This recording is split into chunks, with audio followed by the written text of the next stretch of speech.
Hi बच्चों, let's read the question. The question is, solve the following pair of linear equations by cross multiplication method. हमारे पास ये दो equations हैं, हमें इसको क्रॉस मल्टीप्लिकेशन मेथड से सॉल्व करना है। तो पहला स्टेप क्या है इसका, देखिए इसके कुछ स्टेप्स हैं करने के लिए। फर्स्ट स्टेप, इसको जनरल फॉर्म में लिखिए। जनरल फॉर्म आपको पता है ना, a1x plus b1y plus c1 is equal to 0 and a2x plus b2y plus c2 is equal to 0। तो पहले इसको जनरल फॉर्म में लिखिए। तो 4x plus 6y minus 5 is equal to 0 and 2x plus 9y minus 3 is equal to 0। अब आप क्या कीजिए, कंपेयर कीजिए a1 a2 b1 b2 c1 c2 क्या क्या है। यहां पर आप देखिए a1 क्या है 4, a2 है 2, b1 है 6, b2 है 9, c1 है -5, c2 है -3। ठीक है, अब क्या करना है, स्टेप नंबर 2, यहां पर x, तो स्टेप नंबर 1 क्या था, इसको जनरल फॉर्म में लिखना है और a1 b1 a2 b2 c1 c2 की वैल्यू बतानी है।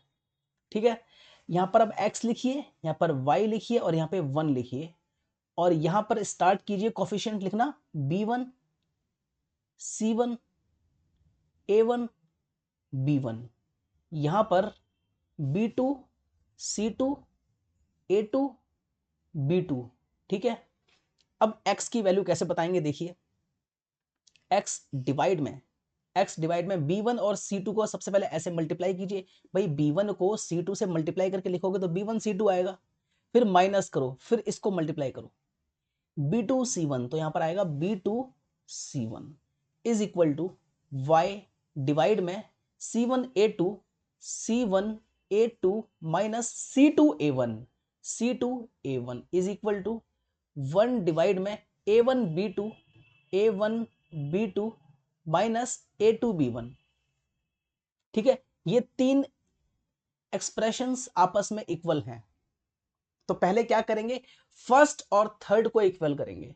तो पहले इस एक्सप्रेशन को मान लो, इस एक्सप्रेशन को मान लो 1, इसको मान लो 2, इसको मान लो 3। तो क्या करेंगे, फर्स्ट और थर्ड को इक्वल करेंगे और यहां से x की वैल्यू जो आएगी वो इस तरह है, b1c2 माइनस b2c1 डिवाइड में a1b2 माइनस a2b1।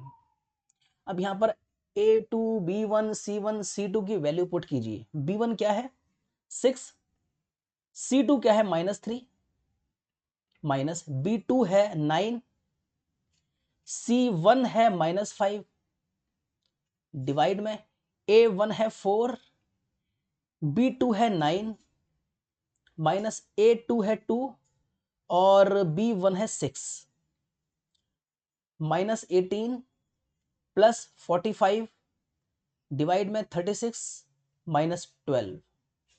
तो ये हो गया है 15 माइनस 8, माइनस 18 प्लस 45, इसको हम करेंगे तो ये हो जाएगा 15 माइनस 8, 2 और 5 7। ठीक है, और 3 माइनस 1 2, 27 डिवाइड में, और ये है 4 2 24। तो ये हो जाएगा 3 9 जा 27, 3 8 जा 4, 9/8। तो x की वैल्यू आ गई बच्चों 9/8। ठीक है, ये है x की वैल्यू 9/8। अब क्या करेंगे, अब y की वैल्यू कैसे फाइंड आउट करेंगे, 2 और 3 को इक्वल करके। तो 2 और 3 को करो इक्वल, तो यहां से y की वैल्यू आएगी और उसमें a2 c1 c2 a1 की जगह वैल्यूज पुट करो तो y की वैल्यू आएगी 1/12। ठीक है, तो y की वैल्यू है 1/12 और x की वैल्यू है 9/8। ए ऑप्शन है। तो ये मेथड समझ आया कैसे करते हैं। पहला स्टेप है, इसको जनरल फॉर्म में लिखो और a1 a2 b1 b2 c1 c2 की वैल्यू फाइंड आउट करो। दूसरा स्टेप है, कोफिशिएंट्स को इस तरह अरेंज करके लिखो। सिंपल, ये करने का तरीका है। x y 1 के नीचे कोफिशिएंट्स को ऐसे अरेंज करके लिखो। x के नीचे आएगा ये,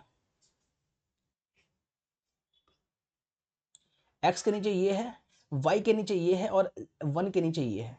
तो x के नीचे है b1c2 minus b2c1 is equal to y के नीचे ये है 1 के नीचे है। तो फर्स्ट सेकंड थर्ड तीन एक्सप्रेशंस आपस में इक्वल होंगे। पहले फर्स्ट और थर्ड को इक्वल करो, यहां से x की वैल्यू आएगी, फिर सेकंड और थर्ड को इक्वल करो, यहां से y की वैल्यू आएगी।